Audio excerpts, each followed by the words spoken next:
ಮುಖ್ಯಮಂತ್ರಿಯವ್ರು ಕರೆದ ಮೇಲೆ ಕೂಡ ಬಂದಿಲ್ಲ ಅಂತಂದ್ರೆ ಅವ್ರಿಗೆ ಬಿಟ್ಟಿರ್ತಕ್ಕಂಥ ಅವಿವೇಚನೆ ಬಿಟ್ಟಿರ್ತಕ್ಕಂಥ ನಾನೇನು ಮಾತಾಡೋಕ್ಕಾಗತ್ತೆ ಅವ್ರದ್ದು ರೈತರು ಕೇಳ್ತಕ್ಕಂಥ ಪಟ್ಟು ಸರಿ ಇದೆ. I am not against them. ಅವ್ರದ್ದು ರೈಟ್ ಇದೆ, they have got every right to speak about it.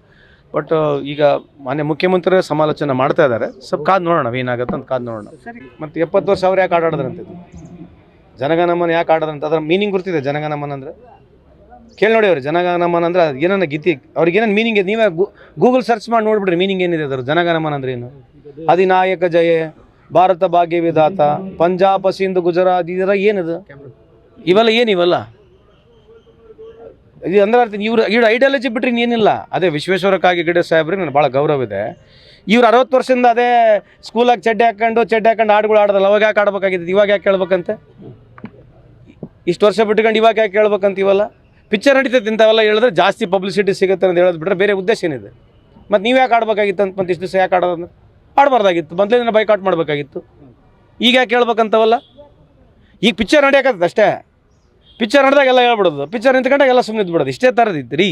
ಇದರಿಂದ ಏನು ಒಂದು ಪುಡ್ಸೆ ಕಾಳು ದೇಶಕ್ಕೆ ಉದ್ಧಾರ ಆಗೋದಿಲ್ಲ. ಇಂಥ ಮಾತಾಡಿದ್ರೆ ಏನು ಅನುಕೂಲ ಆಗೋದಿಲ್ಲ. ಅವ್ರಿಗೆ ವೈಯಕ್ತಿಕ ಅನುಕೂಲ ಇವೆಲ್ಲ ಏನಂತಂದ್ರೆ ಏನು ಪ್ರಶ್ನೆಗಳು ಕೇಳಬಾರ್ದು, ದೇಶದ ಪ್ರಶ್ನೆಗಳು ಕೇಳಬಾರ್ದು. ಬರೀ ಇದೇ ಇರ್ಬೇಕು ಬೆಳಗ್ಗೆಲಿಂದ ಸಾಯಂಕಾಲವರೆಗೆ ಪ್ರತಿಯೊಬ್ಬನ BJPಯ ಲೀಡರ್ ಬಾಯಲ್ಲಿ. ಇಡೀ ಭಾರತ ದೇಶ ಜಮ್ಮು ಕಾಶ್ಮೀರದ ಕನ್ಯಾಕುಮಾರಿವರೆಗೆ BJPಯ ಲೀಡರ್ ಬಾಯಿಗಳಲ್ಲಿ ಏನನ್ನ ಒಂದನ ಪ್ರೋಗ್ರೆಸಿವ್ ಮಾತಾಡ್ತಾರೆ. ಒಂದನ ನಾಚಿಕೆ ಮಾನ ಮರ್ಯಾದೇನೇನು ಇದೆ ಅವರಿಗೆ. ಪ್ರಧಾನಮಂತ್ರಿಯವರು ಕೂಡ ಬಿಹಾರಿಗೆ ಹೋದ್ರೆ ಅದನ್ನೇ ಮಾತಾಡ್ತಾರೆ, ಪ್ರತಿಯೊಬ್ಬರು ಸಚಿವರು ಹೋದ್ರೆ ಅದನ್ನೇ ಮಾತನಾಡ್ತಾರೆ. ಬೇರೇನು ಉಳಿದಿಲ್ಲ ಇವ್ರ ತಲೆಗೇನು ಉಳಿದಿಲ್ಲ. ಕೇಳಿ ನೋಡ್ರಿ ಅವರಿಗೆ. ಸರ್ ಬಿಹಾರ್ ಎಲೆಕ್ಷನ್ ನಿನ್ನೆ ಫಸ್ಟ್ ಫೇಸ್ ಆಗಿದೆ ಸರ್, ಏನು ಓಪ್ಷನ್ ಭಾಳ ಮೋಸ ಮಾಡ್ಯಾರ ಮೋದಿಯವರು. ಭಾಳಷ್ಟು ಪ್ರಯತ್ನ ಮಿತಿಮೀರಿ ಮೋಸ ಮಾಡ್ಲಿಕ್ಕೆ ಪ್ರಯತ್ನ ಮಾಡಿದ್ದಾರೆ. 65 ಲಕ್ಷ ಓಟ್ ತೆಗೆದಿದ್ದಾರೆ. ಈಗ ಮೊನ್ನೆ ತಾನೇ ಗುರುತಾಗಿದೆಯಲ್ಲ ಏನಾಗಿದೆ ಅಂತೇಳಿ ಹರಿಯಾಣದಲ್ಲಿ 25 ಲಕ್ಷ ಓಟ್ ಆ್ಯಡ್ ಮಾಡಿದ್ದಾರೆ. ಇದು ಏನ್ರಿ ಅರ್ಥ? BJP ನಾನು ಹೇಳ್ತೇನಲ್ಲ, ಕಾಂಗ್ರೆಸ್ಸು ಇವೆಲ್ಲ ಪೊಲಿಟಿಕಲ್ ಪಾರ್ಟಿಗಳು ದೇಶಕ್ಕೆ ಅನಿವಾರ್ಯ ಅಲ್ಲ. ಈ ದೇಶದ ಸಂವಿಧಾನ, ಈ ದೇಶದ ಜನರು ಜಾಗೃತರಾಗಬೇಕು, ಅರ್ಥ ಮಾಡ್ಕೋಬೇಕು. ಯಾಕಂದರೆ ಯಾವುದೇ ಒಬ್ಬ ಮನುಷ್ಯ ಗೂಟ ಹೊಡ್ಕೊಂಡು ಕೂತ್ಕೊಂಡು ಇಡೀ ದೇಶನ ಉದ್ಧಾರ ಮಾಡೋಕ್ಕಾಗೋದಿಲ್ಲ. ಅಧಿಕಾರ ಬೇಕು, ಯಾವುದೇ ರೀತಿಯ ಗೆಲ್ಲಬೇಕು ಅನ್ನೋದಕ್ಕೆ ಇದೊಂದು ಮಾಡ್ತಕ್ಕಂಥ ಕುತಂತ್ರ. ಯಾವುದಕ್ಕೂ ಉತ್ತರ ಕೊಡಲಾರಂಗೆ ಆರ್ಕೆ ಉತ್ತರಗಳು ಕೊಡೋದು. TV ಮಾಧ್ಯಮ ಮುಖಾಂತರ ಒಂದು 8 ರಿಂದ 10 ಗಂಟೆವರೆಗೆ ಸ್ಟುಡಿಯೋನಾಗ ಇದನ್ನೇ ಕೇಳ್ಬೇಕು. ಬೇರೆ ಏನೇನು ಹೊಸದೇನೇನಿದೆಯಾ?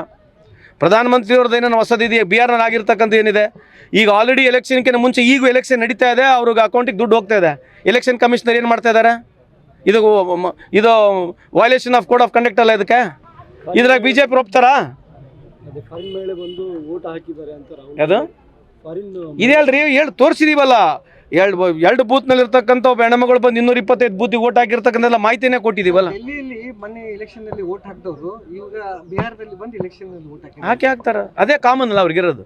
ಈಗ ಸಬ್ಕಾ ಸಾಥ್ ಸಬ್ಕಾ ವಿಕಾಸು ವಿಶ್ವಗುರು ಏನಂತಂದ್ರೆ ನಾವು ಕಳ್ಳು ವೋಟಿಂಗ್ನಲ್ಲಿ ವಿಶ್ವಗುರು ಆಗಿದ್ವಿ. ವಿಶ್ವಗುರು ಎದುರಾಗ ಆಗಿದ್ದೀವಿ ಅಂದರೆ ಕಳ್ಳು ವೋಟಿಂಗ್ನಲ್ಲೇ. ಇಡೀ ಪ್ರಪಂಚದಲ್ಲಿ ಯಾರು ಇಂಥ ದೊಡ್ಡ ಪ್ರಮಾಣದಲ್ಲಿ ಸುಳ್ಳು ವೋಟಿಂಗ್ ಮಾಡಿ ಕಳ್ಳು ವೋಟಿಂಗ್ ಮಾಡಿ ಗೆಲ್ತಕ್ಕಂಥದ್ದು ಯಾರೂ ಇಲ್ಲ. ಶ್ರೇಷ್ಠವಾಗಿ ವಿಶ್ವಗುರು ಯಾರನ್ನ ಇದ್ದರೆ ಪ್ರಧಾನಮಂತ್ರಿ ಮೋದಿಯವರು, ಎಲೆಕ್ಷನ್ ಕಮಿಷನರ್ ಅವರು, ಇವರಿಬ್ಬರ ನೇತೃತ್ವದಲ್ಲಿ ನಾವು ಇವತ್ತು ಇಡೀ ಪ್ರಪಂಚಕ್ಕೆ ವಿಶ್ವಗುರು.